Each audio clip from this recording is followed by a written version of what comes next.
ഈ ഭരണസമിതി അധികാരത്തിലേറിയ ഉടൻ തന്നെ ഞങ്ങൾ ജനങ്ങളോട് പറഞ്ഞിരുന്നു, തിരുവനന്തപുരം കോർപ്പറേഷനിൽ നിലവിലുള്ള മാലിന്യ സംസ്കരണ പദ്ധതി പര്യാപ്തമല്ല.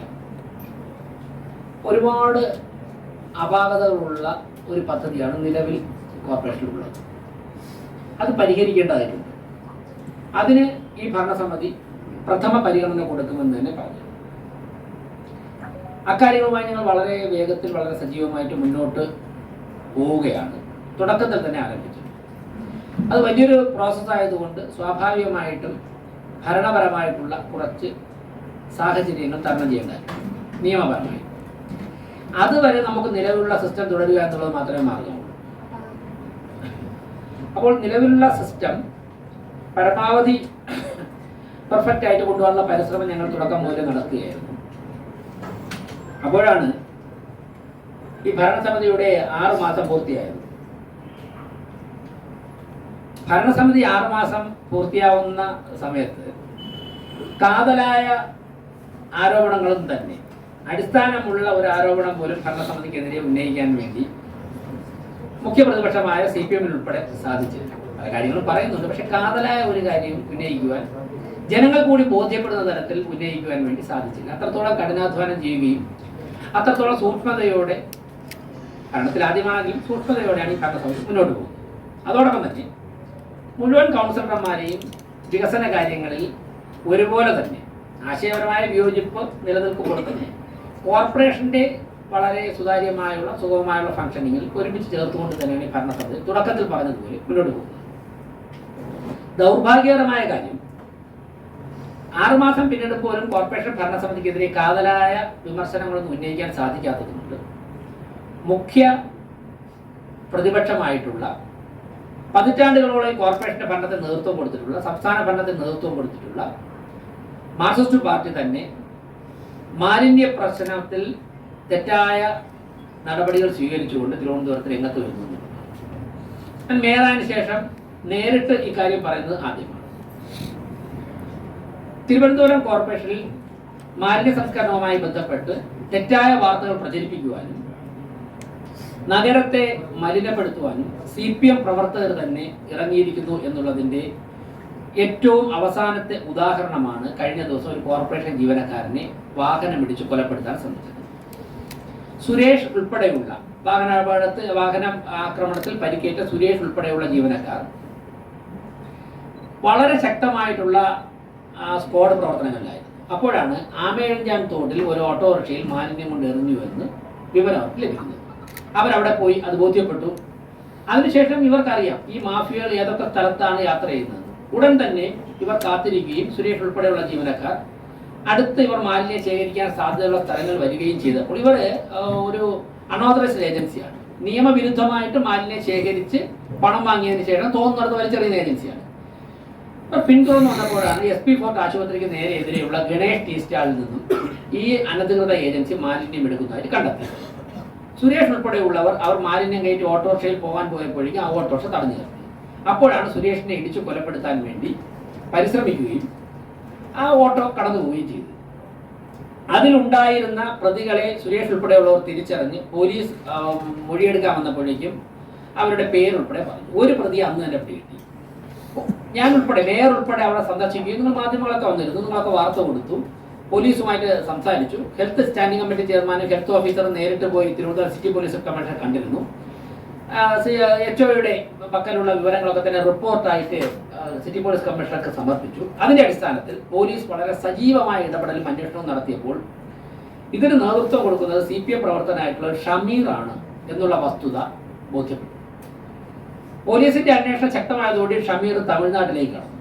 ഇന്നലെ വൈകുന്നേരം കേരള തമിഴ്നാട് അതിർത്തി ഗ്രാമത്തിൽ വെച്ച് ഷമീറിനെ പോലീസ് അറസ്റ്റ് ചെയ്തു.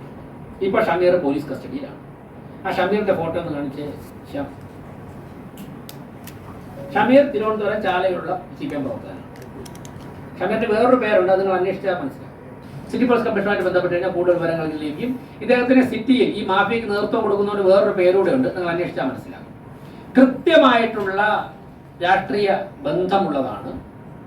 അത് കുറച്ചുകൂടെ കഴിയുമ്പോഴേക്കും മണിക്കൂറുകൾക്കൊക്കെ നിങ്ങൾക്ക് ആ തെളിവുകൾ ലഭിക്കും. അത് പോലീസിൻ്റെയൊക്കെ പക്കലുണ്ട്, ആ തെളിവുകളൊക്കെ ഉണ്ട്. അപ്പോൾ അതിനർത്ഥം CPM തന്നെ 6 മാസം ഈ ഭരണസമിതി പിന്നിടുമ്പോഴേക്കും വലിയ സ്വീകാര്യത കിട്ടി ഭരണസമിതി മുന്നോട്ട് പോകുമ്പോൾ അതിനെ അട്ടിമറിക്കുവാൻ വേണ്ടി CPM എന്ന പാർട്ടി ഒരു സംസ്ഥാന ഭരണത്തിന് നേതൃത്വം കൊടുത്തിട്ടുള്ള 45 വർഷം കോർപ്പറേഷന്റെ ഭരണത്തിന് നേതൃത്വം കൊടുത്തിട്ടുള്ള ഒരു പാർട്ടി തന്നെ നേരിട്ട് അവരുടെ പ്രവർത്തകർ ഇറക്കിയിട്ട് നഗരത്തിലെമ്പാടും മാലിന്യം വലിച്ചെറിയുകയാണ്. ആ മാലിന്യം വലിച്ചെറിയുന്നതിനെ തടയാൻ ശ്രമിക്കുന്ന അല്ലെങ്കിൽ കണ്ടുപിടിക്കാൻ ശ്രമിക്കുന്ന കോർപ്പറേഷൻ ജീവനക്കാരെ ഓട്ടോറിക്ഷ ഉൾപ്പെടെ ഇടിച്ചിട്ട് കൊലപ്പെടുത്താൻ ശ്രമിക്കുകയാണ്. ഒരു പാർട്ടി നേതൃത്വം കൊടുക്കുകയാണ് അതിന്. കഴിഞ്ഞ ദിവസം ഞങ്ങളുടെ 2 വനിതാ ജീവനക്കാർ, രാത്രിയൊക്കെ വനിതാ ജീവനക്കാർ സ്ക്വാഡിലുണ്ട്. 2 വനിതാ ജീവനക്കാർ ഉൾപ്പെടുന്ന സ്ക്വാഡ് ഇതുപോലെ തന്നെ ഒരു മാലിന്യ മാഫിയെ തടഞ്ഞു.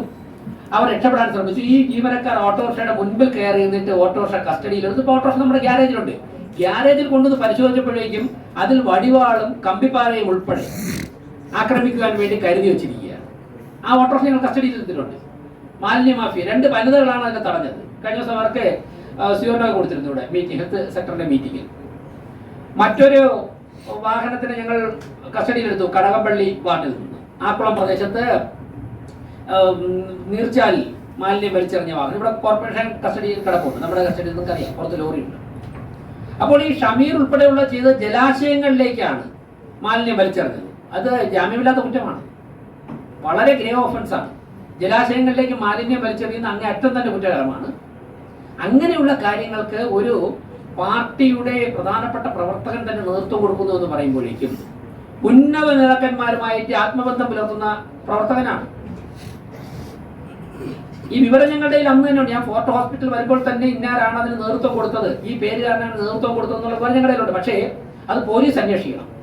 പോലീസ് അന്വേഷിച്ച് പോലീസിന് ബോധ്യപ്പെട്ട് നിയമ സംവിധാനത്തിലൂടെ അറസ്റ്റ് ചെയ്തതിനു ശേഷം മാത്രമേ ആ വിവരങ്ങൾ നിങ്ങൾ പുറത്തു പറയൂ എന്നുള്ളതാണ് അന്ന് നിങ്ങളോട് പറയാത്തത്. പക്ഷേ അന്ന് നിങ്ങളോട് പറഞ്ഞിരുന്നു ചില വിവരങ്ങൾ കൂടി പുറത്തു വരും, രാഷ്ട്രീയ ബന്ധങ്ങൾ പുറത്തു വരും. അപ്പോൾ അതിൽ നിന്നും പിന്മാറണം. ഭരണം നഷ്ടപ്പെട്ടു എന്ന് കരുതിയിട്ട് ഒരു ഭരണസമിതിയോടുള്ള ഭരണപരമായുള്ള അല്ലെങ്കിൽ ആശയപരമായിട്ടുള്ള അല്ലെങ്കിൽ അധികാരം നഷ്ടപ്പെട്ടതിലുള്ള ഒരു വ്യാകുലത കൊണ്ട് ഒരു നഗരത്തെ മുഴുവനും മലിനപ്പെടുത്തുവാനും രോഗം പടർന്ന് പിടിക്കുവാനും ഇടയാവുന്ന കാര്യങ്ങൾ ചെയ്യുന്നതിൽ നിന്നും CPM പിന്മാറണം, CPM നേതാക്കന്മാർ പിന്മാറണം. അവർ ആശയപരമായിട്ട് വിയോജിച്ചോട്ടെ. ഭരണപരമായുള്ള കാര്യങ്ങളിൽ ഏതെങ്കിലും തരത്തിലുള്ള അഭിപ്രായ വ്യത്യാസമുണ്ടെങ്കിൽ അതിലവർ സമരം ചെയ്തോട്ടെ, അത് ജനങ്ങളുടെ മുൻപിൽ പ്രചരിപ്പിച്ചോട്ടെ. പക്ഷെ നഗരത്തിനെ മലിനപ്പെടുത്തുവാനും നഗരത്തിനെ നശിപ്പിക്കുവാനും വേണ്ടി ഇറങ്ങിത്തിരിക്കരുത്. ബഹുമാനപ്പെട്ട ഒരു മുൻ മന്ത്രി ഉൾപ്പെടെ ഇത്തരം കാര്യങ്ങളിൽ പ്രത്യക്ഷമായോ പരോക്ഷമായോ ഒക്കെ ഇടപെടുന്നു എന്നുള്ളത് അങ്ങേയറ്റം തന്നെ വിമർശന വിധേയമാക്കേണ്ട കാര്യമാണ്. അതിൽ നിന്ന് പിന്മാറണമെന്നാണ് എനിക്ക് പറയാനുള്ളത്. ആശയപരമായി ഏത് തരത്തിലും നമുക്ക് സംവദിക്കാനോ ഒക്കെ തയ്യാറാണ്. ആശയപരമായ വ്യത്യസ്ത അഭിപ്രായം പുലർത്തുന്നവരോട് ഭരണപരമായിട്ട് വിയോജിപ്പുള്ളവർ നടത്തുന്ന സമരങ്ങളെയൊക്കെ തന്നെ ബഹുമാനിക്കുന്നു. പക്ഷേ ഇത്തരത്തിലുള്ള ഇരുട്ടിന്റെ മറവിൽ ക്രിമിനലുകളെയും ഗുണ്ടകളെയും കൂട്ടുപിടിച്ചുകൊണ്ട് ഒരു നഗരത്തെ തന്നെ തകർക്കുവാനുള്ള പരിശ്രമങ്ങളിൽ നിന്ന് പിന്മാറണം. ജനങ്ങളുടെ ഇടയിൽ നിങ്ങൾ ഉച്ചപ്പെടുകയുള്ളൂ. ഞങ്ങൾ ഒരു വികാരത്തിന്റെ പേരിലല്ല ഇത് പറയുന്നത്. കൃത്യമായ തെളിവുകളുടെ അടിസ്ഥാനത്തിൽ പോലീസ് അന്വേഷിച്ച് അറസ്റ്റ് ചെയ്ത് പ്രതിയായതുകൊണ്ടാണല്ലോ അദ്ദേഹം കേരളത്തിലും തമിഴ്നാട്ടിലേക്ക് രക്ഷപ്പെട്ടത്. അപ്പോൾ അതിനുശേഷം പോലീസ് കാത്തിരുന്ന് കേരളത്തിലേക്ക് കടന്നപ്പോഴാണ് പിടിച്ചിരിക്കുന്നത്. നിങ്ങൾക്ക് തന്നെ പോലീസ് സംവിധാനമായിട്ട് അന്വേഷിച്ച് കഴിഞ്ഞാൽ കാര്യങ്ങൾ മനസ്സിലാവും.